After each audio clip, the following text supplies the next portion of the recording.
Going forward in the next 20 years, a lot of people talk about a lot of things, but where I live, running out of food to most people doesn't seem, Whole Foods market has got, the supermarkets are flooded with every variety of everything. So what is your, if we're saying we got all these problems that are going to affect us in 50, 75 years, a lot of people are going to shrug.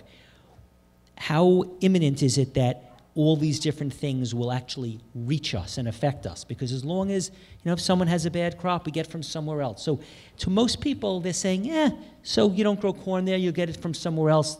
They don't really see food for any country as being an issue. So what do you see as the most, imminent problems, and when are we likely to start noticing them or have it affect us? Or is this something that's really a far in the future issue in terms of us affecting us here in Long Island? I'll take a global take on this. So what happens is America's a rich country. You will be able to buy food in 20 years. The quality might not be as good. It'll certainly be more expensive. But the real impact is a lot of other people in the rest of the world are going to go hungry because we can afford to buy it. It's going to come here. They can't afford to buy it. They're going to go hungry, and they're going to move because, there's no future in staying on a land where you can't grow enough food to feed yourself and your family. So you're going to move. So that's the sort of bigger picture. Yeah, I would add to that. If people are not motivated by other people's suffering and deprivation, they can think about the connections between that suffering and deprivation and their own lives in terms of, well, for one thing, costs. The costs of the global and U.S. food system of hunger and malnutrition and malnourishment, and again, so many people who don't have access to good health care. The public ends up bearing a good portion of that cost in the end. Not the real suffering, but the cost afterwards financially. I would say the other biggest thing is climate change. It's not the other biggest thing, it's the biggest thing, is that continuing this same food system that we have, and even having, at a far slower speed, but having vast monocultures of organics is not really the solution to climate change. It's certainly better than vast monocultures of pesticide-produced foods. But if nothing else, if people think, well, climate change is here, it's real, it's already happening, it's devastating people around the world, it's also devastating industries. More and more industries are incorporating climate change into their risk portfolio. They're reporting billions of dollars, or trying to report billions of dollars of losses each year from climate disasters. And so these are things that they're actually reporting to their shareholders. So we should take notice of that as well. So these are factors that cost on all sorts of levels, societal levels, human levels, and business levels even. And those are costs we're all going to be bearing, and it's going to happen, it is happening and will continue happening more rapidly and intensely to the extent that we do not overhaul the single biggest factor to climate change, which is food production, namely industrial food production and livestock and deforestation, those factors. So if we don't overhaul that, then we're just going to get there that much faster. I think it's important for us to be aware of where our food comes from, and then perhaps we can make choices that will help affect that change. There's no question that big corporations respond to consumer choices. They're providing us options in our food, and we're accepting those options. But if we choose to accept other options or not accept what they're offering, they will listen. I don't know how long ago it was, but in January, if I tried to buy grapes at my supermarket, I would have been told, well, grapes are out of season. You can't have grapes in January and February. I can now because they come from Peru, Chile, and South Africa, and they're in the supermarket right now. But that means, as Lester Brown and Bob Glennon have pointed out, and World Watch Institute and Bob Glennon writes on water issues, that we're using somebody else's water. We're using someone else's soil. We're using someone else's farmland. And only because we want grapes in wintertime. And we don't need grapes in the wintertime. We need to be aware of what it is to be a reasonable and realistic consumer, and also think about whether or not eating grapes in the wintertime is really even a good choice. We need to use that awareness to help bring about change. Because I don't think, unfortunately, complaining to the corporate stakeholders is really going to get anything done. When Congress could not pass a law, tried 3 times if I recall, pass a law to stop using chemicals in the poultry industry to produce chickens, it was only a couple weeks after that when McDonald's decided that they were no longer going to purchase chicken that was made in that way, antibiotics and growth hormones.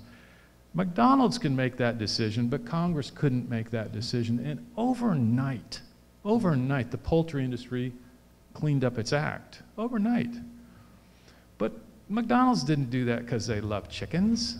They did that because people were telling them they didn't want to eat that chicken. They wanted to eat clean chicken. So it really is, I think, incumbent on us to help people understand what it means to be a responsible consumer of food, and to help draw that attention to the people who produce the food. And when I say people, I mean corporations, but because I think that's the way we're going to get things changed.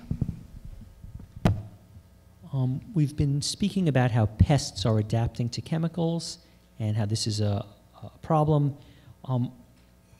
Stephen, you wrote a whole book on water. Again, a lot of us hear things about water, and we hear California has some droughts, but it still seems like there's showers are free, and it seems like there's plenty of water. Is this a problem that we're going to start having in 100 years, 50 years, 25 years, 10 years? Like, we have a lot of things on our mind. Do we really need to think about water, or is this like point number 40 on the list? How serious is this, and where do you see us starting to notice this? Well, I think folks in California are already noticing it, and folks in Texas were already noticing it, and folks in, Nebraska, a lot of other places in the Southwest. It's a problem that's global. 2 out of 5 people around the world currently suffer from severe water scarcity, and that number is going to go up to 3 in 5. So that's a big problem. The World Economic Forum, the guys who meet in Davos all the time, they've always got water scarcity as their, one of their top risks. One of the big reasons why we're having water scarcity problems is we need water for everything. We manufacture and make all sorts of stuff, and all of that takes water. Thousands and thousands of gallons to make a big screen TV, for example. And we don't manage our water resources very well. We pollute them, we waste it. There's fields and fields of acres, millions of acres of irrigation in deserts where most of the water evaporates and doesn't end up on the crop. That's a common practice in the US and other parts of the world. So we don't value water. That just creates scarcity. The other big factor now is climate change. Climate change is changing the rainfall patterns around the world. Places that were sort of dry are now very, very dry.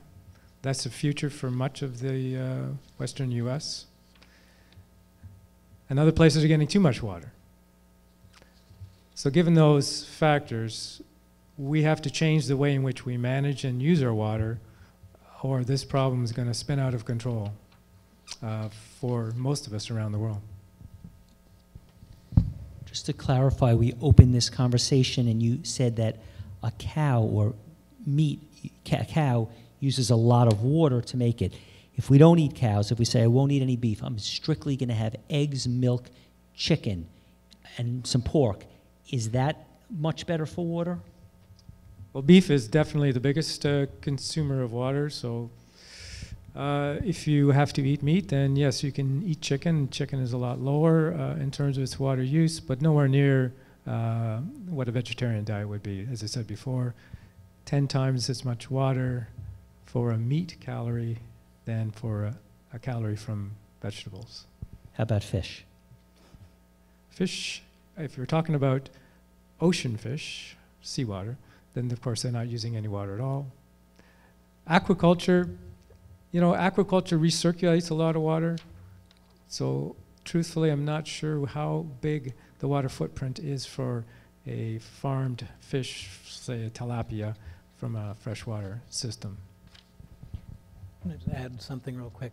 I mean, I think that's all very true, and certainly in the water reduction triage, we want to reduce or eliminate meat consumption. But let's also remember that vegetable and that produce takes a ton of water too. The question is often where it's grown and how it's grown. And so the industrial monoculture system, when we talk about how soils are dying, that also means that they can't give themselves enough life. They need more watering as well as more fertilizing. So there's more water waste and water use in agriculture than we would need if we used a system that was more based on agroecology and diversification and smaller scale and organic methods, and then also the shipment of, all these things just takes more water as well.